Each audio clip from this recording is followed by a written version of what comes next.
Assalamualaikum warahmatullahi wabarakatuh. Perkenalkan, nama saya Iin Setiawati. Saya dari kelas 11 IPS 1. Dalam video kali ini saya akan menjelaskan tugas saya, yaitu ada bermacam-macam indikator asam basa.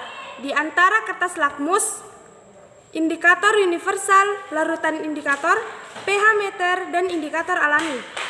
Yang pertama, apa pengertian dan kegunaan dari kelima indikator tersebut? 2. Apa perbedaan kelima indikator tersebut? Nomor 3. Berikan contoh gambar kelima indikator tersebut. 4. Bagaimana cara pembuatan kelima indikator tersebut? Dan terakhir, bagaimana cara menggunakan kelima indikator tersebut? Jawaban. 1. Kertas lakmus. Kertas lakmus adalah suatu kertas dari bahan kimia yang akan berubah warna jika dicelupkan ke dalam larutan asam atau basa. Kegunaan: sebagai indikator untuk mengetahui bahan yang diuji memiliki sifat asam atau basa. Selanjutnya, indikator universal. Indikator universal adalah indikator pH berisi larutan dari beberapa senyawa yang menunjukkan beberapa perubahan warna yang halus pada rentang pH antara 1 sampai 14 untuk menunjukkan keasaman atau kebasahan larutan. Kegunaan: untuk mengukur atau mengetahui pH satu larutan. Kemudian larutan indikator. Larutan indikator adalah zat-zat yang menunjukkan indikasi berbeda dalam larutan asam, basa, dan netral. Kegunaan: untuk mengetahui titik akhir titrasi. pH meter. pH meter adalah salah satu alat ukur yang digunakan untuk mengukur aktivitas ion hidrogen pada suatu zat. Kegunaannya untuk mengukur nilai pH larutan untuk pH meter air dan mengukur nilai pH dari tanah untuk pH meter tanah. Selanjutnya atau yang terakhir, indikator alami. Indikator alami adalah indikator yang dibuat menggunakan ekstrak tumbuh-tumbuhan seperti bunga, umbi, kulit buah, juga daun-daun berwarna. Kegunaan: digunakan untuk mengetahui tingkat asam basa atau pH suatu larutan yang berasal dari bahan-bahan alam.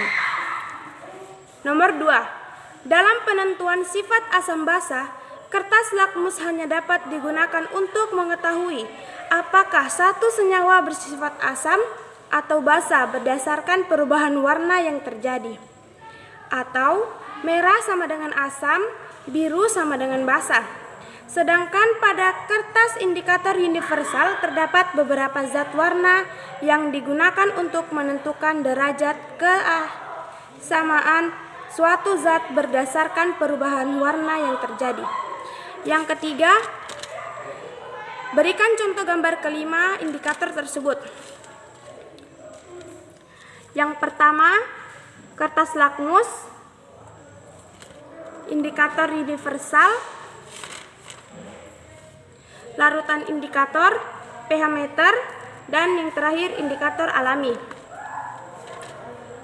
4. Cara pembuatan kertas lakmus. Potonglah beberapa kol merah. Tambahkan air mendidih ke kol. Blender kol tersebut jika sudah. Tuangkan campuran melalui saringan.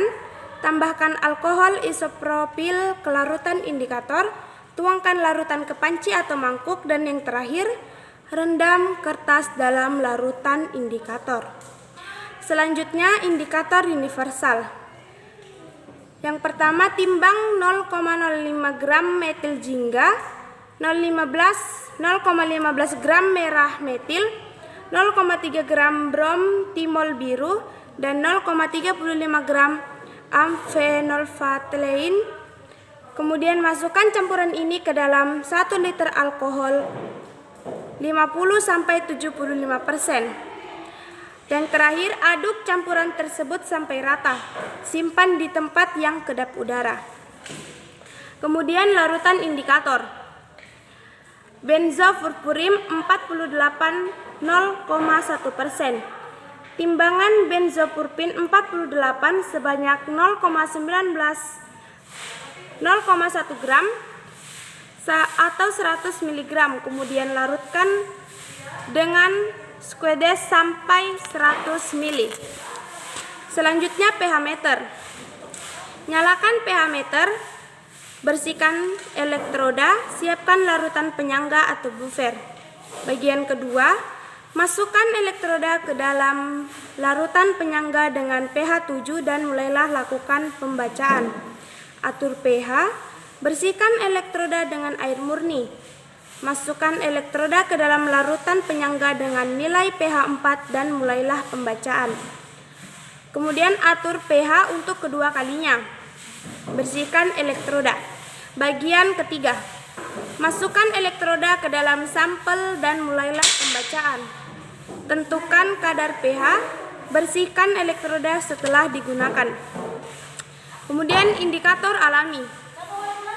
Parit kunyit yang telah dibersihkan, saring ekstra kunyit dengan alkohol menggunakan kain ke dalam mangkok kecil. Teteskan ekstra kunyit ke dalam air suling atau netral, larutan cuka, asam, dan kasa campur atau basa. Nomor 5. Cara menggunakan. 1. Kertas lakmus. Siapkan bahan yang akan diuji dengan cara memasukkannya ke dalam gelas kimia. Celupkan sebagian pada kertas lakmus merah dan lakmus biru ke dalam larutan yang diuji. Amati perubahan warna yang terjadi pada kedua kertas lakmus tersebut. Kedua, indikator universal. Kamu tinggal mencelupkan sehelai kertas indikator ke dalam larutan yang akan kamu ukur pH-nya. Jika berubah menjadi merah, berarti larutan tersebut asam dan sebaliknya. Larutan indikator. Salah satu contohnya adalah larutan metil jingga atau metil oranye sama dengan MO. Jika pH-nya kurang dari 6, larutan ini akan berwarna jingga. Sedangkan pada pH lebih dari 7, warnanya kuning. Selanjutnya pH meter.